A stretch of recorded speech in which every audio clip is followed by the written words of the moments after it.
ಎಲ್ರಿಗೂ ನಮಸ್ಕಾರ. ಹೊಸ ವಿಡಿಯೋಗೆ ಸ್ವಾಗತ. ನಾನು ಅಭಿನಂದನ್, ಉದ್ಯೋಗ ಯೂಟ್ಯೂಬ್ ಚಾನಲಿಂದ. ನಾನು ಬೆಳಗ್ಗೆ ಹೇಳಿದ್ದೆ ಸಂಜೆ ಕೆಲವು ಜಾಬ್ ಬಗ್ಗೆ ಅಪ್ಡೇಟ್ಸ್ ಕೊಡ್ತೀನಿ ಅಂತ.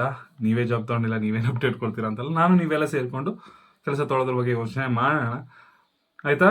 ಜಾಬ್ ಇವತ್ತು 3 ಜಾಬ್ಗಳ ಬಗ್ಗೆ ಹೇಳ್ತೀನಿ. ಒಂದು ಪ್ರೈವೇಟ್, ಒಂದು ಗೌರ್ಮೆಂಟ್, ಸ್ಟೇಟ್ ಗೌರ್ಮೆಂಟ್, ಇನ್ನೊಂದು ಸೆಂಟ್ರಲ್ ಗೌರ್ಮೆಂಟ್. ಆ 3 ಜಾಬ್ಗಳ ಬಗ್ಗೆ ಹೇಳೋಕ್ಕಿಂತ ಮುಂಚೆ ಒಂದು ಮಾತು ಹೇಳಕ್ಕೆ ಇಷ್ಟಪಡ್ತೀನಿ. ಏನಪ್ಪಾ ಅಂದ್ರೆ, ನಾನು SSLC ಎಷ್ಟು ಮಾರ್ಕ್ಸ್ ತಗೊಂಡೆ ಅನ್ನೋದು ಸೆಕೆಂಡ್ PUC ಎಲ್ಲಿ ಸೀಟ್ ಸಿಗುತ್ತೆ ಅನ್ನೋದಕ್ಕೆ ಡಿಸೈಡ್ ಆಗುತ್ತೆ. ಸೆಕೆಂಡ್ PUCಲಿ ಎಷ್ಟು ಮಾರ್ಕ್ಸ್ ತಗೊಂಡೆ ಅನ್ನೋದು ಡಿಗ್ರಿ ಎಲ್ಲಿ ಸಿಗುತ್ತೆ ಅಂತ ಡಿಸೈಡ್ ಮಾಡುತ್ತೆ.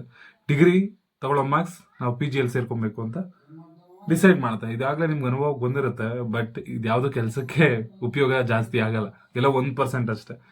ಬಟ್ ನಾವು ಕೆಲಸ ತಗೊಬೇಕು ಅಂತ ಯೋಚನೆ ಮಾಡಿದಾಗ ಮಾತ್ರ ಕೆಲಸ ತಗೊಳಕಾಗೋದು. ಪ್ರೈವೇಟಲ್ಲಿ ತಗೋತೀನಿ, 1 ಲಕ್ಷ ಸಂಬಳ ಕೊಟ್ಟರು ಕೂಡ ಪರ್ಮನೆಂಟ್ ಇಲ್ಲ, ಆಯ್ತಾ? ಸೆಕ್ಯೂರಿಟಿ ಇರಲ್ಲ.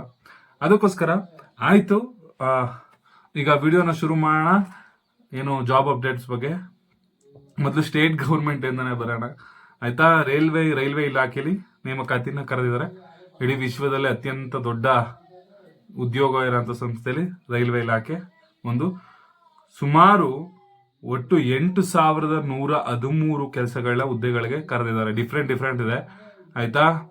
ಚೀಫ್ ಕಮಿಷನರ್ ಟಿಕೆಟ್ ಸೂಪರ್ವೈಸರ್ ಇದೆ 1,736, ಸ್ಟೇಷನ್ ಮಾಸ್ಟರ್ ಒಂದು ಹೆಚ್ಚು ಕಮ್ಮಿ 1,000, ಗೂಡ್ಸ್ ಟ್ರೈನ್ ಮ್ಯಾನೇಜರ್ ಒಂದು 3,000, junior account assistant com typist 1,507, senior clerk come typist 732, ಒಂದು 8,113 ಕೆಲಸ ಇದೆ. ವಿದ್ಯಾರ್ಹತೆ ಒಂದೊಂದು ತರ ಇರುತ್ತೆ, ಆಯ್ತಾ?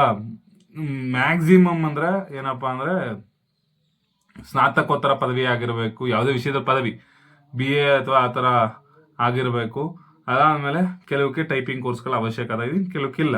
ವಯಸ್ಸಿನ ಮಿತಿ 18 ವರ್ಷದಿಂದ 36 ವರ್ಷದೊಳಗಿರಬೇಕು. ಶುಲ್ಕ ಸಾಮಾನ್ಯ OBC ಅವರಿಗೆ 500 ಇದೆ, ಅದಾದ್ಮೇಲೆ SC ST ಅವ್ರಿಗೆ 250 ಇದೆ, ಮಹಿಳೆಯರಿಗೂ 250 ಇದೆ.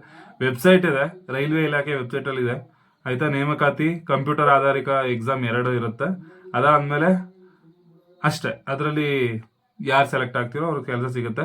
ಅರ್ಜಿ ಪ್ರಾರಂಭ ಆಗಿರೋದು 14ನೇ ತಾರೀಕಿಂದ ಸೆಪ್ಟೆಂಬರ್ 14, ಅಕ್ಟೋಬರ್ 13 ತನಕ ಇರುತ್ತೆ. ವೆಬ್ಸೈಟು rrbbnc.government.in ಅಂತ ಇದೆ, ನೋಡ್ಕೊಳ್ಳಿ, ಆಯ್ತಾ? ಇದು ಸ್ಟೇಟ್ ಗೌರ್ಮೆಂಟ್ ಆದ್ರೆ ಇನ್ನ ನಾವು ಸೆಂಟ್ರಲ್ ಗೌರ್ಮೆಂಟ್ ಆದ್ರೆ ನಮ್ಮ ಸ್ಟೇಟಿಗೆ ಬರೋಣ. ಸ್ಟೇಟ್ ಅಲ್ಲಿ ಇದು ನಿಮ್ಗೆ ಯೂಸ್ ಆಗದೆ ಇರ್ಬೋದು, ಬಟ್ ನಿಮ್ಮ ಮನೆಯವರಿಗೆ, ನಿಮ್ಮ ಸುತ್ತಮುತ್ತಲವರಿಗೆ ಯೂಸ್ ಆಗುತ್ತೆ.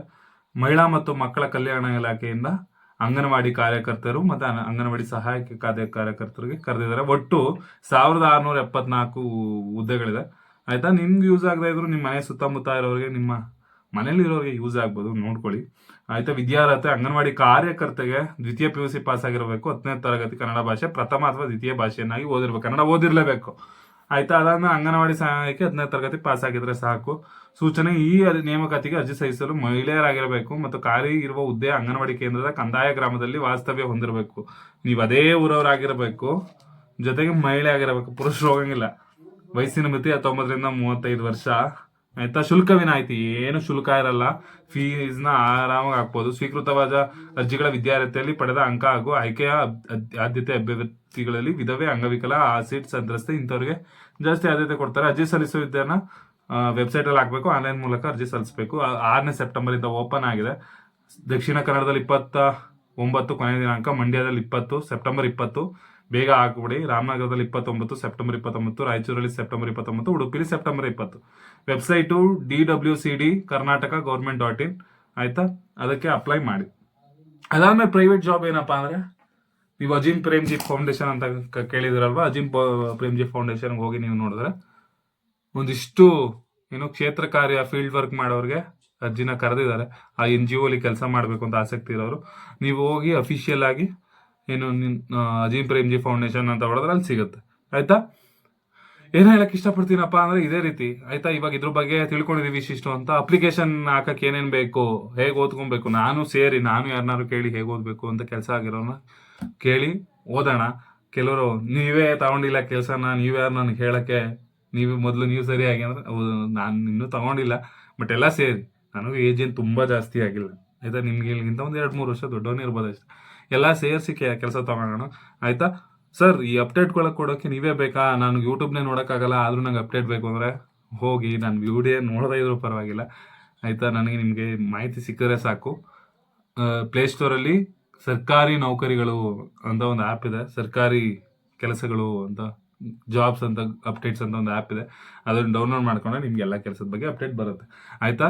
ಇದೇ ರೀತಿ ಎಜುಕೇಷನ್ಗಳ ಬಗ್ಗೆ, ಯೂನಿವರ್ಸಿಟಿ ಅಡ್ಮಿಷನ್ಗಳ ಬಗ್ಗೆ, ಜೊತೆಗೆ NET, KSET ಆವಾಗ ಅದ್ರಗಳ ಜೊತೆಗೆ ಕಾಂಪಿಟೇಟಿವ್ ಎಕ್ಸಾಮ್ಗಳ ಬಗ್ಗೆ, ಕೆಲಸಗಳ ಬಗ್ಗೆ ಅಪ್ಡೇಟ್ ಬೇಕು ಅಂದರೆ ನಮ್ಮ ವಿದ್ಯೋಗ ಚಾನಲ್ನ ದಯವಿಟ್ಟು ಸಬ್ಸ್ಕ್ರೈಬ್ ಮಾಡ್ಕೊಳ್ಳಿ, ನಿಮ್ಮ ಫ್ರೆಂಡ್ಸ್ಗಳಿಗೆಲ್ಲ ಶೇರ್ ಮಾಡಿ, ಆದಷ್ಟು ಜಾಸ್ತಿ ಜನಕ್ಕೆ ವಿಷಯ ತಲುಪಲಿ ಆಯ್ತಾ. ಜೊತೆಗೆ ಇನ್ನೊಂದು ಮಾಹಿತಿ ಹೇಳೋದು ಮತ್ತೆ ಮೈಸೂರು ಯೂನಿವರ್ಸಿಟಿ ಬಗ್ಗೆ. ಮೈಸೂರು ಯೂನಿವರ್ಸಿಟಿಲಿ ಯಾರ್ಯಾರು ಅಡ್ಮಿಷನ್ ಆಗಿದ್ದೀರಾ, ನಿಮಗೆ ಸೋರ್ಸ್ ಬೇಕು ಅಂದರೆ ನಾನು ಟೆಲಿಗ್ರಾಮಲ್ಲಿ ಒಬ್ರದ್ದು ತುಂಬ ಒಳ್ಳೆ ಕೆಲಸ ಮಾಡ್ತಾ ಇದ್ದಾರೆ ಅವರು, ಆ ಟೆಲಿಗ್ರಾಮಲ್ಲಿ ಅವ್ರದ್ದು ಲಿಂಕ್ ಹಾಕಿದ್ದೀನಿ, ವಾಟ್ಸಪ್ ₹1 ತಗೊಳ್ಳಲ್ಲ, ಫ್ರೀ ಆಯ್ತಾ. ಅವರು ತುಂಬ ಚೆನ್ನಾಗಿ ಎಲ್ಲ ನೋಟ್ಸ್ಗಳು ನೀವು ಕೇಳಿದ ನೋಟ್ಸ್ ಎಲ್ಲ ಹಾಕೊಡ್ತಾರೆ, ತುಂಬ ಒಳ್ಳೆಯವರು ಆಯ್ತಾ. 2 ಚಾನಲ್ ಇದೆ, 2 ಚಾನಲ್ಲು 1000 ಜನ ಇದ್ದಾರೆ.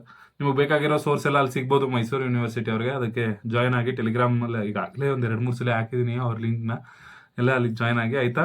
ಇದೇ ರೀತಿ ಎಜುಕೇಷನ್ ಮತ್ತು ಜಾಬ್ ಓರಿಯೆಂಟೆಡ್ ವಿಡಿಯೋಗಳು ಬೇಕು ಅಂದರೆ ನಮ್ಮ ವಿದ್ಯೋಗ ಚಾನಲ್ನ ಸಬ್ಸ್ಕ್ರೈಬ್ ಮಾಡ್ಕೊಳ್ಳಿ, ಮತ್ತು ಬೆಲ್ ಐಕನ್ನ ಕ್ಲಿಕ್ ಮಾಡಿ, ಮತ್ತು ಎಲ್ಲರಿಗೂ ಶೇರ್ ಮಾಡಿ ಆಯ್ತಾ. Thank you.